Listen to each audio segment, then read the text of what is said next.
Welcome to Within the Frame, where we bring the most pressing issues across the globe into focus. I'm Kim Mok-yeon. South Korea is entering a pivotal chapter in its democratic journey. Just months after a dramatic presidential impeachment and the declaration of martial law, the nation now faces an election that would redefine its political future. Both major parties are recalibrating under pressure. The Democratic Party is poised to nominate its former leader Lee Jae-myung, while the People Power Party is fielding a wider slate of candidates, Kim Mun-soo, Jun-pyo, Se-hoon, and more, each reflecting a different vision for conservatism in the post-Yoon era. So with early voting just days before the election day and an unusual compressed campaign timeline, the race is accelerating fast, and so are voter expectations. So what's shaping the race, and how are parties responding to fractured public? For answers to these questions, we invite Hwang Kyung-moon, a Korea Foundation professor at Australian National University, here in the studio with us. Welcome. Thank you. And also joining us online is Choi Hyun-san, professor at Myeongji University's Department of Public Administration. Welcome to the program, Professor. Good evening, Mok-yeon. So let's begin our discussion with Professor Hwang. So as a historian, I would like to ask, how would you assess the historical significance of the upcoming presidential election? Well, every presidential election in South Korea is important, and every presidential election in the past has seemed to be the most important. But I think this time we can safely say that this is likely the most important presidential election since perhaps the democratization of 1987 itself. And this is because of the severity of the turmoil and the severity of the transgression that led to the impeachment of President Yoon, as well as the severity of the radicalism and the political and ideological conflict that have ensued since that night of December 3rd. And I think these days there are still these very disturbing signs that have continued to build, even with today's news, with the former president and his wife leaving their compound. And so I think this upcoming presidential election of June 3rd will absolutely decide the character of South Korea as a nation and as a state. And the fundamental question would be whether there would be a continuity of a democratic system or a democratic order, a democratic ethos, or the early stages of a descent into a typical dictatorship or a dictatorial takeover. That's something that we've seen around the world and, of course, throughout history. Right, so we will have to keep our eyes close to the next 2 months. Now, given the division over former President Yoon Suk-yeol's impeachment, Professor, there had been a lot of divisions, especially among the Conservative Party and conservative voters as well. How would we understand these fractures from a historical perspective? Well, I think if you look back at the conservative bloc, that includes the voters as well as the political leaders over the past 35 years, or since the democratization of 1987, it has been constantly a process of overcoming the dark shadow of the past and the painful record of dictatorship in South Korea. And despite the obvious signs of development out of that painful past, that potential seems never to have gone away. It's always there, something like a dormant virus that just takes a trigger to rise up. And I think that's what happened again this time. And so we have to see this upcoming presidential election as a referendum on not only the country as a whole, but especially on the conservative party or parties, as well as the conservative electorate. Do they want to continue embracing the emergence or the potential emergence of strongmen? Do they want to continue with this dance around these issues that recurringly go back to the dark past in the country's history? That's a fundamental question that will have to be addressed. And so it's an issue of overcoming history that this election represents. And I think as far as the conservative electorate is concerned, this will likely result in a split of the bloc into at least two components, and probably the hard right component, which has made itself very boisterous and loud over the past 4 months, will emerge victorious, although I hope that's not the case. And so we'll have to see. Right. So these divides that we're seeing are actually echoes of longstanding ideological tensions in the past. Now, let's also bring in Professor Choi to the conversation. So with the candidate registration deadline set for May 11th and also early voting just 2 weeks before Election Day, how does this very condensed timeline stack up against past elections, and how must parties adapt to effectively reach out to voters? Yes, you are correct. The upcoming June 3rd election, presidential election in South Korea, has a very compressed timeline. I think the standard schedule we had in the March 9th, 2002, there was a presidential election.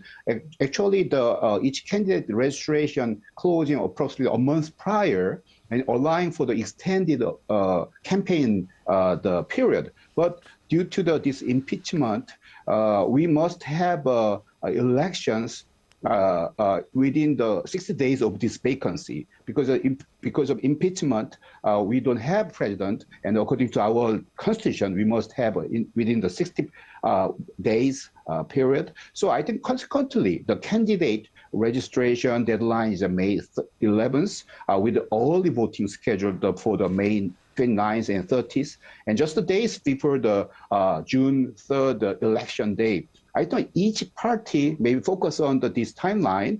I think how fast they can choose their candidate is one of the key factors, because they need more period of the time for the campaign. I think that they must use more like digital campaign things or social media things. I think that how can they utilize these digital and the social media is one other factor. Also, we must not forget about there are early voting. Also, there is absentee voting. So these two votings can show us about the about all the outcomes. So I think that this is the key factors how each party can compete in this timeline. Right. So you mentioned that early voting could be helpful in shaping out the final outcome. Could you elaborate for us, like how much of an impact do you think it would have this time around, and what kind of strategies should candidates employ to drive out early turnout? Yeah, I think that the early voting we have started from the 2014, but we are surprised, like in the 2024 the parliamentary election, there was a voting turnout for this early voting, like about 31%, which is the 3% among the 10 is they vote in the early system. So I think that this high participation rate show about how the process of the election, actually the real election is in the next, but people can see their passion and how they vote and who actually participate in that early vote. I think that is a very important point. So each party maybe they are maybe more stimulate about their supporters to make participate in that early voting. I think that there is also important cohort, population cohort, like youth normally go for the early voting. And how about the elderly? In the 2024 elections, we can see that so many elderly also went to the early voting. Also, there are swing voters and the undecided. So I think that each party focus on about this early voting and how, what kind of people actually participate in this process that could see some of the result of the actual election. Right, so it would be important to encourage more people to vote early so that we could actually see how the results would shape. Now, following these 4 months of unrest since the declaration of martial law, Professor Hwang, what do you think are key policies that our South Korea's political parties are prioritizing as of the moment? Well, I don't think I will be able to go through each party's planks so far. I think I'll focus mostly on the two main parties, however unfair that might seem. The Democratic Party, of course, is led by Lee Jae-myung, who was the Democratic Party's nominee for president the last time, and he barely lost to Yoon Suk-yeol. He, as we all know, announced formally his candidacy yesterday through a kind of documentary-style video, and it seems that that he is emphasizing something that might be possible as a fresh face or a fresh perspective from people in the electorate who are very used to him. And so we'll see how well that goes. These slogans of building a new Korea, a kind of Korea that is on the front line of new important changes around the world. And of course, there are the old Democratic Party priorities, especially economic priorities. And of course, finally, there is the very strong reminders of the need for vigilance against something like December 3rd happening again. We'll see how this goes, but again, the main challenge for the Democratic Party and for Lee Jae-myung would be to present something that is different from what people have come to know and a lot of people have come to not like. On the other side, the PPP, I think, is much more interesting simply because there are so many candidates and we have really no idea who will emerge as the nominee through the primary process.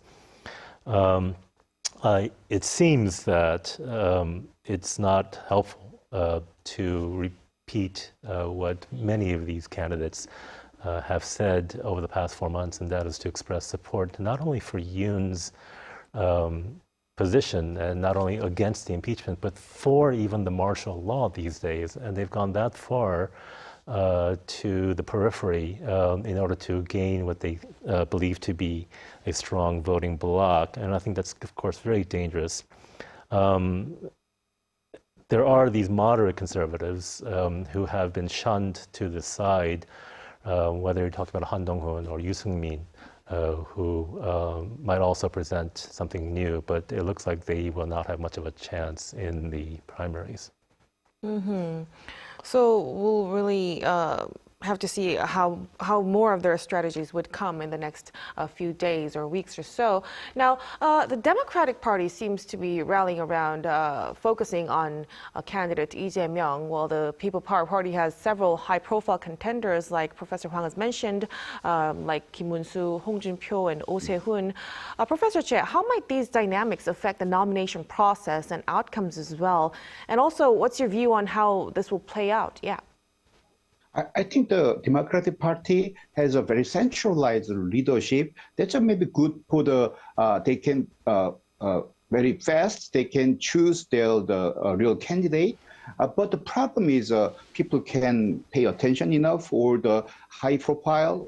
I'm not sure. Also, the Lee Jae-myung has like a risk of the legal challenge still. So I think that in terms of that, we must see. But I think Democratic Party has a very good position in terms of this short period of time of the election. But the PPP, the People's Power Party, has a total different landscape. They have a dozen of the candidates. It's maybe too many. But we can see there are some risk about the practicalism. But same time, maybe public can see how dynamic their process. So maybe there are more attention, more the media coverage. So they might utilize this opportunity. I think that both parties has good things or bad things together, so they must compete in the fairly. Then maybe we can choose. Mm-hmm. So it sounds like both parties are walking a tightrope, balancing name recognition as well and fresh appeal. Now, so with this latest impeachment of President Yoon Suk-yeol, it marks the second time for a conservative president to be removed from office. Professor Hwang, what should the conservative camp actually offer to rally and unify its base of the moment, and especially in terms of this climate, political climate? Well, it should offer something that is forward-looking, of course, and something that's clearly separated from the dark shadows of the past. He said that this is the second time a conservative president has been impeached or removed from office. But actually, since democratization in 1987, this is the fourth conservative president out of four conservative presidents who have been elected who has been jailed. And this is the first time a sitting president has been jailed. The previous three presidents, conservative presidents who were jailed, were all jailed after their terms because of astronomical amounts of corruption. And so I think we do really have to point the spotlight on the Conservative Party and the conservative electorate and demand some kind of serious self-reflection about why these things keep happening on that side. Why do these figures keep emerging from the conservative camp? And so I think the Conservative Party cannot possibly hope for some kind of upcoming success, especially in the June 3rd presidential election, if it does not make a clear separation from this past and from this very disturbing record. So even if it means that this will be costly in the short term in terms of electoral success for the conservative movement or the conservative bloc, which is absolutely necessary in this country, that there be a healthy conservative political group. If this is going to survive and if this is going to succeed in a South Korea that we all want, I think, with fundamental principles that we all agree upon, then that break has to be made, and we'll see if that happens. So fresh changes would be necessary. Professor, then could you also tell us about your opinion on the Democratic Party's side? What must the party present to broaden its appeal beyond its current loyal base? Well, the loyal base, I think, has gotten a little bit bigger because of what has happened over the past 4 months. And like I said earlier, it's going to be difficult for Lee Jae-myung to present a fresh face to the larger public. And I think that's true also for the Democratic Party because it still has the same man as its undisputed leader. And I don't think that's a good thing for either the Democratic Party or the progressive voting bloc. And it's not a good thing for the country as a whole. And so I think given that, despite that risk, Lee Jae-myung is almost certain to be the nominee for the Democratic Party, that I think the Democratic Party can pursue greater transparency and an openness in the nomination process, even though Lee likely will appear as the winner. And I think that will ultimately present greater legitimacy and strengthen the candidate as a whole in the end before the general election of June 3rd. And I think also it's important to look back on what has happened in the past 4 months in terms of the behavior of the Democratic Party itself. And what I've noticed in following this very closely is that a lot of people have justifiably been concerned with the rancor that the Democratic Party has presented. Of course, it's justified because of the severity of this crime from December 3rd, but if the Democratic Party and its nominee can demonstrate a greater kindness and a capacity to listen in the upcoming election campaign, after giving off this kind of off-putting behavior of a loud, angry condescension since the December coup attempt, I think that will help considerably the party.